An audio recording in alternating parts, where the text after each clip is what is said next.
Buenos días a todos.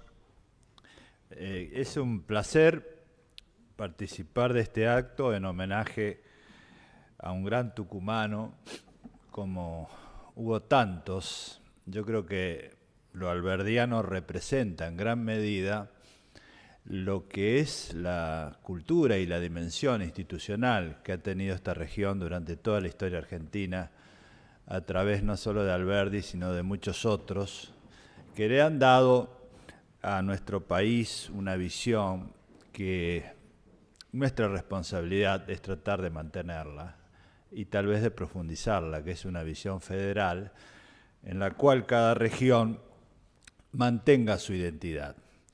Es un gran placer también participar de un acto organizado por la Corte Suprema de Tucumán, que es una corte de prestigio y que quiero felicitar muy especialmente por su trabajo en materia de gestión y de tecnología, que es un ejemplo a nivel nacional. Es algo que a veces no se conoce, pero es muy bueno decirlo cuando las cosas se hacen bien. También es un placer participar en un acto donde están representada la Justicia Federal de Tucumán, que también ha mostrado un alto nivel de prestigio a nivel nacional, representantes de la Federación Argentina del Consejo de la Magistratura, jueces y juezas. Y sin más, quiero adentrarme al tema porque en definitiva esto es una conferencia que se parece más a una clase. En realidad estamos por celebrar el año próximo los 10 años de sanción del Código Civil y Comercial de la Nación, que es una obra colectiva. Y empiezo por decir esto, ya que en la Argentina nos ha resultado siempre muy difícil realizar obras colectivas. Nosotros tenemos un país en el cual predominan los triunfos individuales y los fracasos colectivos. Pero el Código fue la obra de la doctrina argentina durante muchísimos años, que fue de fracaso en fracaso. Y yo recuerdo los primeros proyectos del periodo después de haberse ganado la democracia, con Atilio Alterini, Roberto López Cabana y casi toda la doctrina, que trabajó muchísimo, y nosotros recogimos esa herencia y logramos hacerlo realidad luego de mucho trabajo de consenso. Y ese consenso logró que el Congreso de la Nación y el Poder Ejecutivo dieran sanción a un código, que es el único código del siglo XXI que tiene una trascendencia importante porque es un código de nuestra identidad. Hoy ha sido traducido al francés, al italiano, está en China, es decir, es la primera vez que nosotros exportamos ideas y no solo las importamos, que es nuestra tradición jurídica. Y además, ese es un consenso importante porque ha sido muy difícil lograrlo, pero creo que hay algún aspecto que es relevante señalar. En materia de familia, yo creo que ya la han escuchado a mi querida amiga Aida Kemmelmacher hablar del derecho de las familias, pero quiero contarles que cuando nosotros trabajamos en familia, piensen ustedes que es un código tal vez el más liberal en esta materia de los derechos existentes. Y esto se hizo en un diálogo profundo con todos los sectores, incluido la Iglesia, y nosotros sosteníamos que la función del legislador no es imponer un modelo a la población acerca de cómo organizar su vida, sino darle las opciones para que cada persona, cada hombre, cada mujer de este país organice su vida como lo desea, porque ya estamos maduros. Y fíjense que este es un gran logro del derecho de las familias en el Código. Este Código comienza diciendo que es un código para resolver casos. Y entonces es un código pensado en la práctica. No es un código para la teoría abstracta, para discutir el sexo de los ángeles, sino que es un código para la función práctica, que es resolver casos. Y los casos son los problemas comunes de los hombres y mujeres de este país. Y esa es la primera gran relevancia que tiene este código. Ha sido pensado para que logremos solucionar problemas y conflictos de nuestra gente que tanto lo necesita. La segunda apreciación importante es que ha sido pensado como un código que trasciende las disciplinas.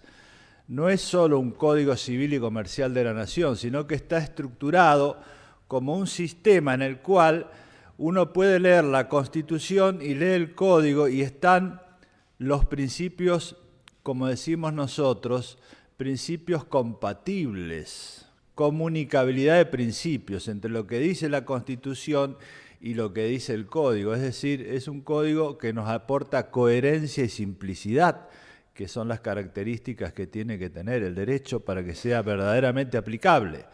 Y además, en este código puede encontrar soluciones, no solo alguien que hace civil o comercial, sino alguien que hace derecho ambiental, derecho laboral. Es un código.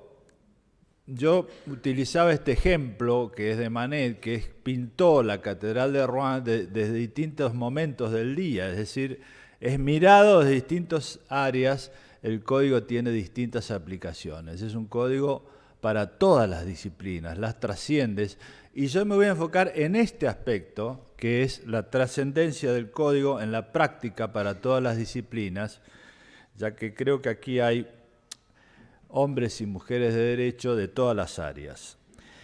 El código tiene un título introductorio, que es justamente la parte que es general, que es aplicable a todas las disciplinas. Y en ese título introductorio tiene mucho que ver con la función judicial. Primero porque habla de casos, nosotros resolvemos casos. Segundo porque habla de pluralidad de fuentes. Tanto el que hace una demanda, un reclamo en el Poder Judicial, como el que lo resuelve, normalmente en cualquier materia tiene que hacer una lectura vertical, es decir, siempre hay una descripción del caso y hay luego una ley, un código, una constitución, un tratado internacional. No hay hoy nadie que resuelva un caso aplicando solo un artículo de una ley, siempre hay un desarrollo. A esto lo denominamos diálogo de fuentes, es decir, hay que poner de acuerdo en un caso la Constitución, tratados internacionales, la ley, otra ley y luego el caso. Entonces, esto es escuela judicial, ¿no? Es decir, es cómo resolvemos casos. Y además, este es el artículo 1 y 2, que habla de la pluralidad de fuentes. Además, tenemos que utilizar el razonamiento judicial, por eso en el artículo 3, que habla de la tradicional obligación que tienen los hombres y mujeres de la función judicial, que es resolver casos, el non licet del derecho romano, nosotros le agregamos resolver casos razonablemente.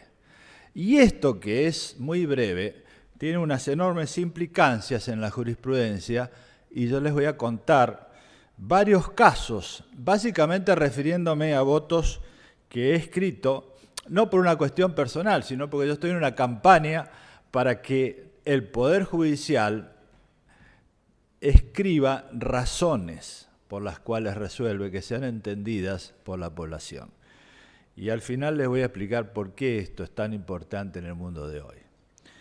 Pero empecemos con este caso, que es un caso penal, Menéndez, que se refiere a un caso muy antiguo, que fue de McKentor, pero no interesa el caso en sí, sino es un fallo de casación. Y en este voto, que es del 2023, dice: los jueces y juezas tienen la obligación de resolver los asuntos que sean sometidos a su jurisdicción mediante una decisión razonablemente fundada. Artículo 3 del Código Civil. Dice, esta es una regla general de la decisión judicial de antigua raigambre en la historia jurídica, ampliamente admitida en la filosofía del derecho y en la teoría de la argumentación. La presentación de argumentos razonablemente fundados permite que las partes puedan controlar, esto es importante, el control del argumento judicial por parte de las abogadas y abogados. Y luego dice, y en su caso impugnar la sentencia en base a una pretensión de corrección normativa. Asimismo, la sociedad, es decir, no solo quienes están en el proceso, la sociedad en su conjunto tiene derecho al debate democrático sobre el discurso jurídico, que es inviable si no se conocen los argumentos. La decisión que solo se basa en un resultado lesiona el acceso a justicia en sentido sustantivo y la seguridad jurídica a la que tienen derecho las personas que recurren al Poder Judicial, que esta exigencia cumple una doble finalidad. Por un lado, garantiza el examen por parte de los justiciables de la interpretación y aplicación del derecho en el caso concreto, y por el otro, desde la perspectiva del Estado de Derecho, hace posible el control democrático por parte de la sociedad. Es decir, primer concepto del artículo 3, la razonabilidad permite que se entienda los argumentos, que sean controlados por las partes y que ayude al debate democrático. Es muy importante como concepto general en un fallo de la Corte. ¿Cómo se hace este razonamiento? En la causa Cerrantes Peña del año 2000, son todos fallos de la Corte, ¿no? Por si alguien quiere buscarlo. Cerrantes Peña del 2021, ahí en el voto que escribí yo, dice: la decisión judicial exige como primer paso lógico la delimitación de los hechos, es decir, el elemento fáctico, describir claramente los hechos. Luego, la identificación de la norma aplicable, el elemento normativo. Esto es lo clásico, lo que conocemos, juicio de subsunción, describir los hechos y en qué norma entran. Elaborando el juicio de subsunción, que es el elemento deductivo. El segundo paso consiste en comprobar que la solución deductiva sea coherente con los precedentes. Esto es importante, porque si nosotros cambiamos habitualmente los precedentes sin una fundamentación, generamos inseguridad jurídica, así como si todos los tribunales no siguen los precedentes de los tribunales superiores sin una justificación razonable, argumentativa. Este es el primer control, mirar hacia atrás. Luego, mirar hacia arriba. No lo digo en el voto, pero es mirar hacia arriba es el elemento de coherencia. Es decir, que esta solución sea compatible con la Constitución y los tratados internacionales. Luego, mirar hacia adelante, es decir, el tercer paso requiere asegurar que la solución sea coherente con el sistema jurídico, todo el sistema, y el cuarto paso debe enfocarse en las posibles repercusiones futuras de la solución, elemento consecuencialista. Este razonamiento está en varios fallos de la Corte en votos míos. Es decir, es importante seguir un procedimiento argumentativo, no solo argumentar, sino argumentar conforme a un procedimiento. La deducción primero, el control respecto de todo el ordenamiento hacia arriba, el control de los precedentes, que es mirar hacia atrás, y las consecuencias en los casos hard cases, los casos difíciles. Vamos a ver esto ahora en algunos temas concretos. Hay un caso, Martínez de Sucre, que también están todos publicados estos fallos, yo para ir rápido, este es de 2019. Dice, en el presente caso se plantea la ponderación entre el derecho a la libertad de expresión y el derecho al honor. Aquí hay que hacer una precisión. Toda la jurisprudencia de la Corte entre libertad de expresión y derecho al honor es muy conocida desde hace años, pero hay que hacer precisiones. Primero, esta jurisprudencia cambia si se trata, porque fue hecha siempre con respecto a los medios escritos.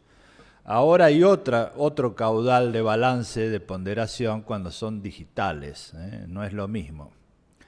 Segundo, este balance entre el derecho a la libertad de expresión por un lado y el derecho al honor por el otro tiene distintas graduaciones. En este caso se trataba de un juez. Y fíjense lo que dice acá.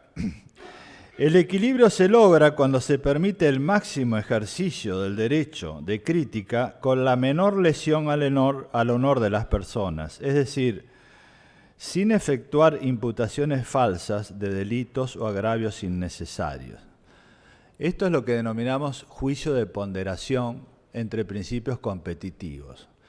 Más libertad de expresión y, por el otro lado, más protección del honor. ¿Cuál es el punto de optimalidad, como se denomina? ¿Hasta dónde va uno y hasta dónde el otro? Este es lo típico y propio de la función judicial, hacer este balance.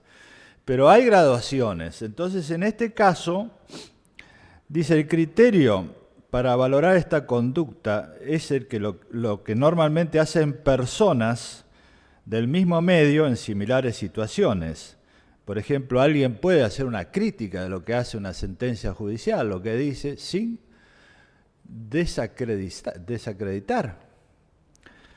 Porque la puede criticar perfectamente, pero no desacreditar. Y entonces dice, es evidente que la mayoría de quienes ejercen el derecho de crítica, ocupen o no cargos públicos, lo hacen sin que sea imprescindible agredir mediante descalificaciones agraviantes. Más aún, el debate democrático se degrada cuando se priorizan los agravios personales por sobre la crítica acerca del acto funcional.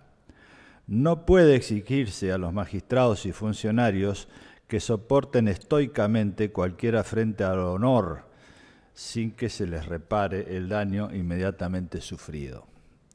Es decir, es buena la crítica, pero por favor fortalezcamos el debate democrático serio. Porque acá lo que pasa muchas veces en todo el mundo es que hemos vuelto al medioevo, esto que John Locke denominaba la descalificación ad hominem, es decir, no se refiere al argumento, sino que el que lo dictó, el que la dictó, tiene tal tendencia, lo nombró fulano, es amigo de sutano, vive en el mismo barrio.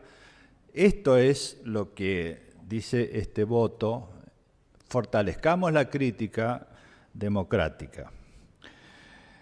Veamos otro caso, que este se refiere a daños. Ontivares, que es un fallo del 2017, donde acá lo interesante es lo que dije al principio, el diálogo de fuentes. ¿Por qué? Porque cuando hablamos de responsabilidad civil, este fallo dice, la Constitución Nacional recoge el principio de la reparación plena del perjuicio sufrido por una víctima. Es decir, empezamos por la Constitución Nacional. Luego bajamos y dice el Código, habla de la reparación. Y después dice, quien pretende la reparación del daño injustamente sufrido debe determinar si se afectó a la persona o al patrimonio, o a un derecho de incidencia colectiva, que es lo que dice el Código. Es decir, la Constitución en el Código es el mismo criterio, comunicabilidad de principios, pero ahí debe decir, es la persona, es el patrimonio, son derechos individuales, o daños colectivos, por ejemplo el ambiente. En ese caso, debe probar la lesión a la persona que se ha visto disminuida en su integridad física, que el daño a la persona puede producir una consecuencia económica o no, como ocurre en este caso, que es el caso fallado, en que la reclamante continúa trabajando. El daño a la persona da derecho a una indemnización que no necesariamente debe ser menor que en el caso en que hubiera consecuencias económicas. Es decir, lo que dice este fallo, en definitiva, es la Constitución, el Código, el daño a la persona. Es mucho de didáctico. Por eso me parece importante estos fallos, porque tenemos que ser didácticos para que la población entienda de qué estamos hablando y por qué se resuelven los casos. Hay otro caso que es muy interesante, que es Asociación Civil Asamblea Permanente por los Derechos Humanos contra la Dirección General de Escuelas, del 2022, también de la Corte, que es muy interesante porque se refiere a un tema que es el de los valores culturales o la identidad cultural colectiva. El caso era el Patrono Santiago, una celebración en la provincia de Mendoza, y se planteó El problema es si esto es una contradicción contra la religión, y en ese caso debía ser prohibido o no. Y esto motivó un desarrollo argumentativo importante para entender de qué estamos hablando y por qué lo resolvemos así. Yo lo voy a hacer muy breve, pero dice, el principio de no discriminación implica reconocer que vivimos en una sociedad diversa en la que nadie tiene el derecho a imponer su visión a los demás. Este principio permite diseñar sociedades en las que convivan diferentes visiones que enriquecen el debate público. Primer punto. Nosotros vivimos en una sociedad diversa, felizmente, ¿no? El derecho a la identidad dinámica, individual y colectiva, significa que todas las personas humanas o las comunidades pueden pretender preservar dicha identidad. Identidad cultural, fíjense el término, individual y colectiva, y dinámica. Es decir, cada uno de nosotros tiene una identidad cultural, una trayectoria de vida que nos identifica, pero además hay una identidad cultural colectiva de cada región de este país y que va cambiando con los años. Que la ponderación de ambos principios, porque acá se decía que la celebración del patrono de Santiago era discriminatoria. Entonces, primero, la discriminación es diversidad. Segundo, hay una identidad cultural colectiva. La ponderación de ambos principios permite admitir el ejercicio del derecho a la identidad individual colectiva en tanto no tenga una consecuencia discriminatoria. Ahí está el balance. La identidad cultural se construye alrededor de bienes que son desprovistos de su contenido derivado del contexto en el que fueron creados. Yo participé en un congreso que se hizo hace unos años en México donde se explicaba esto, es decir, muchísimos bienes culturales que visitamos en los museos, cuando fueron creados tenían un alto contenido simbólico, religioso o reflejaban peleas feroces, pero ahora los vemos fuera del contexto y nos gustan y no los relacionamos con eso. Entonces la doctrina ha estudiado muy bien esto. Hay bienes que pudieron tener carácter discriminatorio y por eso hablamos de identidad cultural dinámica, pero lo fueron perdiendo porque se alejaron del contexto. Eso es el caso de los museos. El Día del Patrono Santiago, como muchos otros sucesos similares, ha sido transformado por la historia y se ha constituido en un elemento definitorio de la identidad cultural de la provincia de Mendoza. Ahí concluimos que no es discriminatorio. Pero decimos, ¿qué ocurriría si decimos lo contrario? Entonces, contraargumento. Una interpretación de neutralidad estricta llevaría a eliminar cualquier referencia religiosa en todo tipo de símbolos festivos y su impacto en la educación. Por ejemplo, la provincia de Catamarca se celebra el natalicio de Fray Mamerto Esquiú y la Virgen del Valle, en Córdoba el Día de San Jerónimo, en Corrientes la Señora de Itatí, bueno, ahí mencioné muchísimos. Hasta habría que cambiar el nombre de provincias como San Juan, Santa Cruz, San Luis o la ciudad de Rosario, que deberían ser cambiados o prohibidos los días festivos en los cuales se recuerda su celebración. Es decir, cada región tiene su identidad cultural, colectiva y dinámica, que ha perdido su potencial discriminatorio. Por eso la Corte terminó diciendo que no es inconstitucional. Y acá hay un aspecto importante en este fallo, donde decimos la verdadera misión que tiene un tribunal en casos de relevancia institucional no es averiguar la verdad ni practicar silogismos, sino adoptar una decisión que busque la paz social. Cuidado, esto es muy importante en los casos de alta conflictividad. Buscar la paz social más que la verdad, porque la función de los jueces y juezas es la paz social. Otro caso que exhibe el juicio de ponderación que es siempre lo más difícil de lograr, fue el caso donde resolvimos en la Corte el conflicto de la educación en la Ciudad de Buenos Aires en la pandemia. Si ustedes leen este fallo, Gobierno de la Ciudad contra el Estado Nacional 2021, decimos, hay un derecho humano a la educación que debe ser satisfecho en la mayor medida posible. Hay un derecho a la salud que debe ser satisfecho en la mayor medida posible. Tenemos principios competitivos. Y ahí es donde juega el principio del juicio de ponderación. En consecuencia, debe realizarse un juicio de ponderación entre la máxima satisfacción posible del derecho a la educación y la protección de la salud en un contexto de emergencia, que es el tercer elemento. Que el criterio es el siguiente, de ese balance. El Estado no tiene facultades para limitar el ejercicio de la educación de una persona, excepto cuando puede constituirse en una causa de daños a terceros. Esto lo puede hacer porque en las pandemias en todo el mundo hubo prohibición de la educación.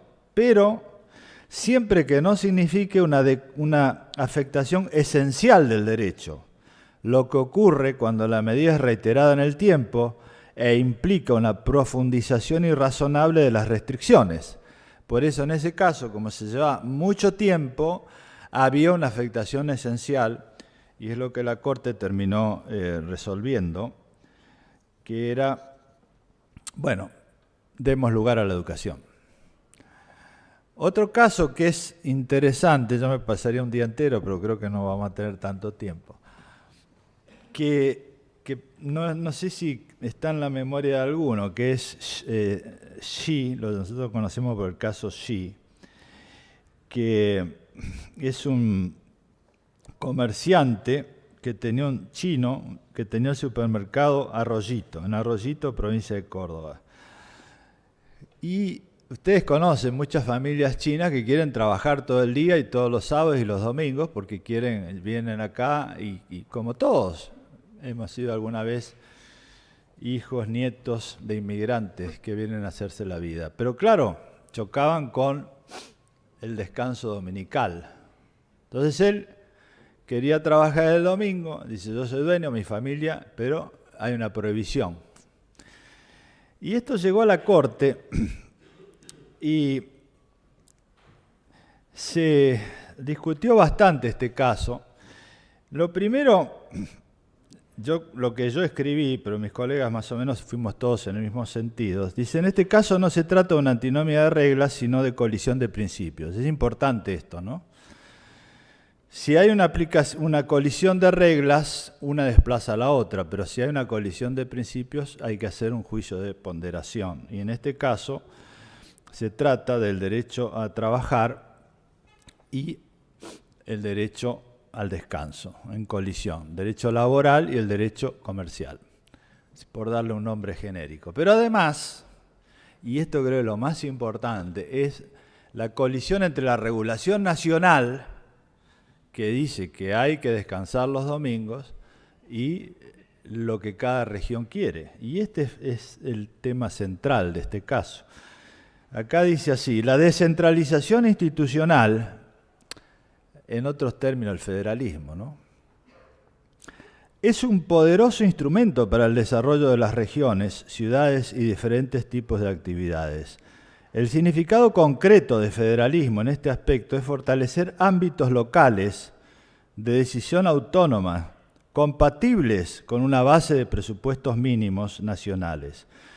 La riqueza cultural, económica de cada región, provincia o ciudad se potencia en la medida en que pueden funcionar de acuerdo con proyectos que reflejan sus identidades.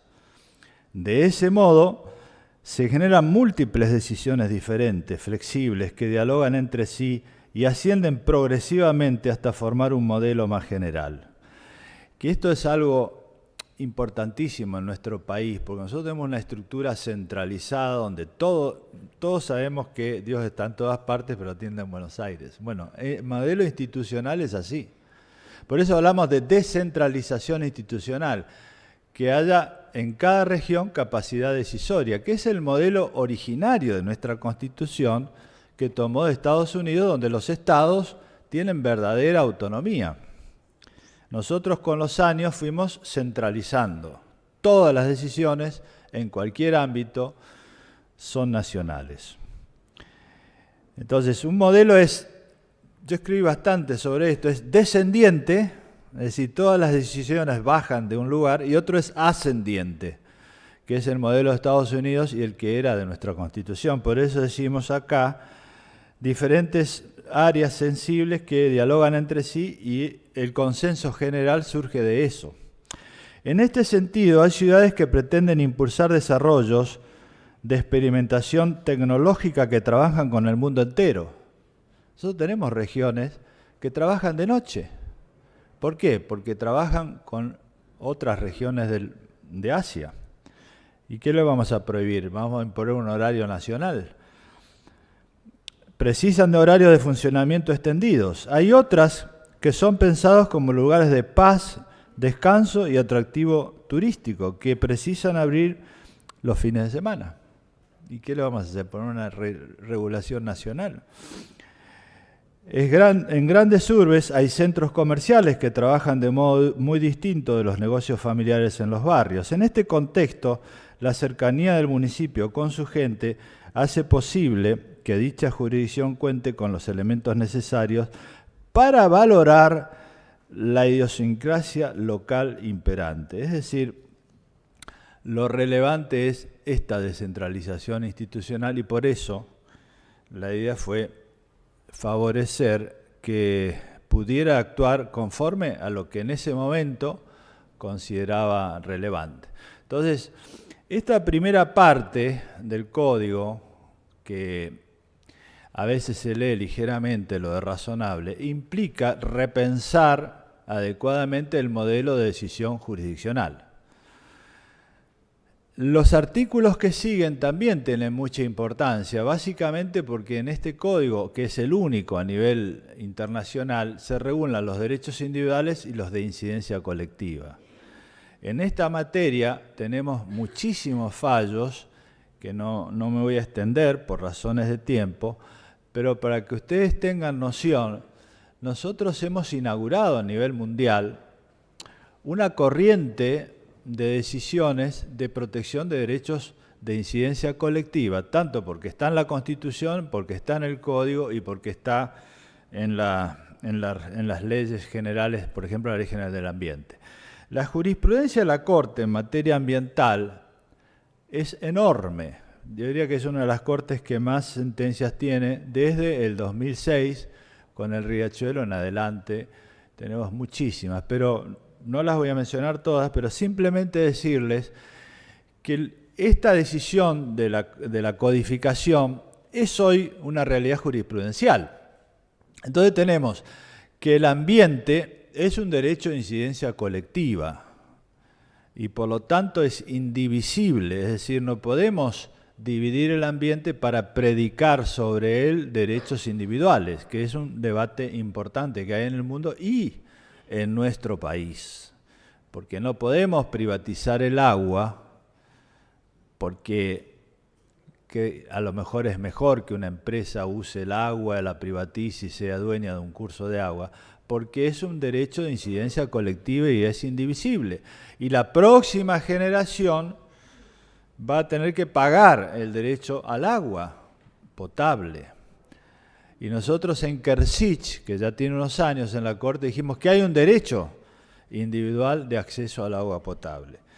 Además, estamos en un mundo en el cual la naturaleza está en riesgo y de ser la parte fuerte hoy es la parte débil. Por eso la Corte señaló en varios fallos que hay un principio de indubio pro natura, que es algo que trabajamos en conjunto con Brasil. Es decir, ya tenemos una jurisprudencia muy clara, muy conocida, incluso internacionalmente, acerca de los derechos de incidencia colectiva y lo que significa que sea un bien de incidencia colectiva, indivisible, de uso común, prioritariamente protegido.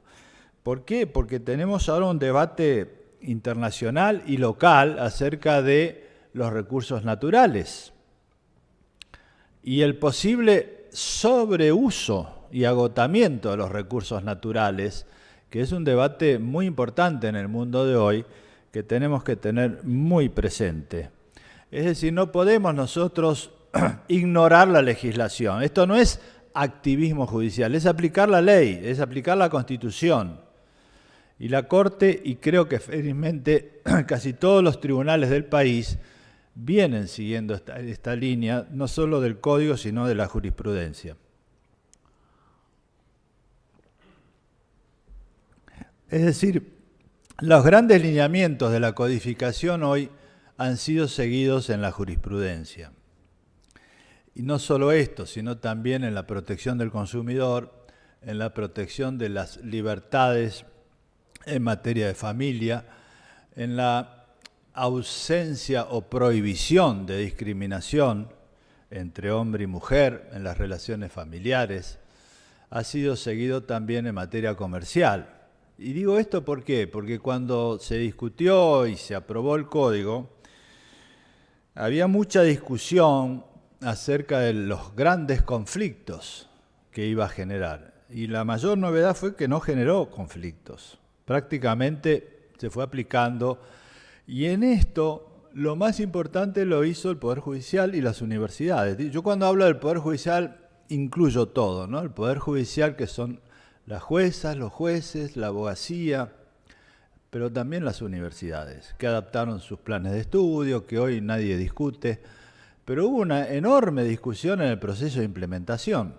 Y hoy la población lo usa sin ningún problema. Y lo usa también en derechos básicos, que son fundamentales en la vida cotidiana, porque en definitiva de eso se trata. Lo que tenemos que hacer es proteger la vida cotidiana, hacerle más fácil la vida a nuestra gente. Y cuando nosotros vemos que la gran mayoría de los litigios son por cuestiones que nos molestan muchísimo todos los días, por ejemplo, las que tienen que ver con el consumo, ¿no? En la medicina, en los servicios. En todos esos temas, el Código prevé una enorme cantidad de soluciones. Lo mismo en los temas de economía digital, que nosotros lo hemos previsto perfectamente, ya pensando en que la economía iba a ser digital y el consumo iba a ser digital. Entonces, es un código que está actualizado en el siglo XXI y que la gente usa. Entonces, esto es lo más importante de la legislación. Y este fue el gran acierto en seguir una gran tradición en esta materia. Pero insisto, ¿por qué hablamos del Código y los poderes judiciales? Porque en realidad lo más importante acá lo hizo el Poder Judicial, que fue aplicarlo. Ahora, ¿por qué insistimos en esta primera parte? ¿Por qué insistimos en esta primera parte que es la argumentación, la explicación? Porque vivimos en un momento difícil en la humanidad donde los poderes judiciales están en cuestión. En todos los países, cuando uno mira la cantidad de eventos que tenemos a nivel internacional, de encuentros entre cortes, entre poderes judiciales, en casi todos los países, tanto de Europa como de América, por citar Occidente, hay conflictos con los poderes judiciales. Y este conflicto tiene que ver con un problema central, y es que está cambiando aceleradamente el estatuto del poder.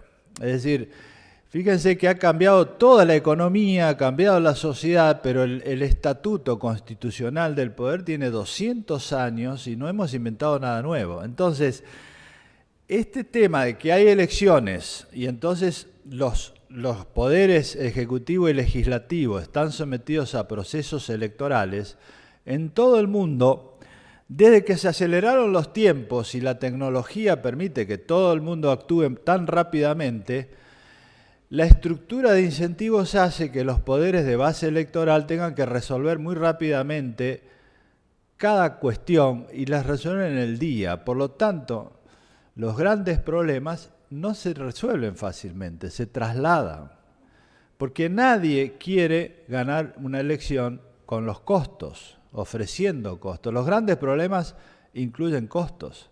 Las elecciones se ganan prometiendo beneficios. Entonces, en todo el mundo, este fenómeno se está discutiendo porque es difícil. Todos los problemas de alta complejidad van ¿a dónde? A los poderes judiciales. Claro, si van a los poderes judiciales, temas tan difíciles que son parte de la agenda política y sus decisiones influyen sobre los otros poderes, tenemos allí un fuerte incentivo para que los otros poderes digan, bueno, entonces, ¿por qué yo tengo una legitimidad electoral, tengo que obedecer decisiones de alguien que no fue electo? Y por eso vemos hoy en México una propuesta, en la cual les contaba a mis colegas, que propone someter a elección los poderes judiciales.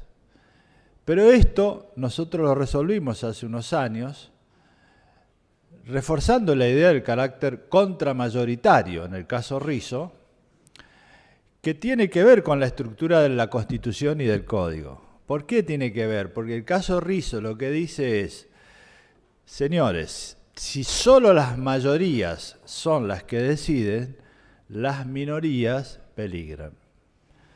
Y esto hay una historia del derecho muy importante. Pensemos en las leyes del nazismo, en las leyes del muro, en todas las veces que mayorías sancionaron leyes que podían ser afectando a las minorías o simplemente por equivocación, y por eso se requiere un poder contramayoritario que no tenga esa estructura de incentivos. Y por eso cuando se habla de que los poderes judiciales tienen buena o mala imagen, es un error, porque si los poderes judiciales siguen las encuestas, se asemejarán mucho a lo que tienen que hacer los otros poderes, que es legítimo. Sí, es legítimo que los otros poderes sigan las encuestas, pero los poderes judiciales no gobiernan, no deben gobernar, no deben seguir las encuestas ni la aprobación popular, sino el prestigio, que es seguir la Constitución y las leyes. Porque cuando se hizo este sistema, que fue en el medioevo, donde se iba a la plaza y se buscaba la aprobación popular, el gran cambio fue pasar al Estado de Derecho, al debido proceso, que es algo tranquilo, es alejado de las influencias, y entonces permite que haya un sector que establezca límites. La función de los poderes judiciales es límites al poder y protección de los derechos de los ciudadanos, de los hombres y mujeres de este país. Ahora bien, si eso solo lo basamos en nuestra autoridad, no funciona, porque tenemos que hacer una autocrítica en los poderes judiciales, que yo ya la he dicho en muchos países, y es la siguiente. Hace unos años escribió un libro, Fuller, que es un autor norteamericano muy conocido, donde planteaba el caso de los exploradores que eran de las cavernas, que eran un grupo que fue a hacer una exploración, quedaron encerrados en una caverna, finalmente para sobrevivir se alimentaron unos con los otros. Cuando tuvieron que resolver el caso, lo que hace Fuller es decir, mire, el caso era igual para todos, la ley es igual para todos, pero resolvieron distinto de acuerdo a sus creencias, porque uno era más conservador, el otro era menos conservador. 50 años después, la revista de Harvard lo discutió de nuevo, incorporando más visiones, un juez feminista, otro, de distintos partidos. Ahora, hace mucho menos tiempo, hace muy poco tiempo, Kahneman, que es un hombre economista y psicólogo del Premio Nobel, escribió un libro que se llama Ruidos, que empieza preguntándose por qué un mismo caso de lesiones en materia penal es resuelto de manera tan distinta en Estados Unidos por distintos jueces, sabiendo el mismo caso y las mismas leyes. Y él dice porque hay sesgos cognitivos. Yo escribí un libro, digo, estos son paradigmas, más o menos en el mismo sentido, ¿no? Es decir, hay una precomprensión. Ahora, si lo que funciona es la formación individual de cada uno, ¿cuál es el incentivo? Es poner jueces que piensen como yo. porque en definitiva no se basan en la ley, no se basan en los hechos, se basan en la precomprensión, en su ideología, por decirlo de otra manera. Y esto es lo que está pasando en muchos países, empezando por Estados Unidos, donde hubo un gran debate sobre la Corte, es decir, se ponen jueces y juezas que piensen como uno. Entonces, cuidado, si nosotros no argumentamos, somos nosotros los que estamos alimentando este proceso. Porque hay que hacer una autocrítica de los poderes judiciales. No se puede decidir basando en la sola autoridad porque yo tengo el poder de hacerlo. Hay que argumentar, hay que explicar a la sociedad los argumentos. Y los argumentos están en la Constitución, en las leyes, en los precedentes. Por eso insisto en esto, no es un tema menor, no es un tema que se nos deba ocurrir en una clase aislada. No, es un tema de funcionamiento y de legitimidad del Poder Judicial, en todos los niveles. Y sobre todo, porque si nosotros argumentamos, tenemos tanta riqueza, no solo en la Constitución, en las leyes y en el Código, sino en la doctrina, en los precedentes, y tenemos valores tan importantes para explicarle a la sociedad que si lo hacemos bien, el Poder Judicial se prestigia. Porque lo que escuchamos muchas veces en los discursos públicos no es lo mejor, ni es de la altura, diríamos, intelectual que pudiera desarrollarse en una sentencia que explique bien cuál es el problema, cuál es el equilibrio, cómo hay que encontrar una solución en un tema difícil. Entonces, seamos conscientes que también el Poder Judicial tiene que hacer una autocrítica, seamos conscientes que tenemos una enorme función en la sociedad y que podemos cumplirla con mucha dignidad y con idealismo.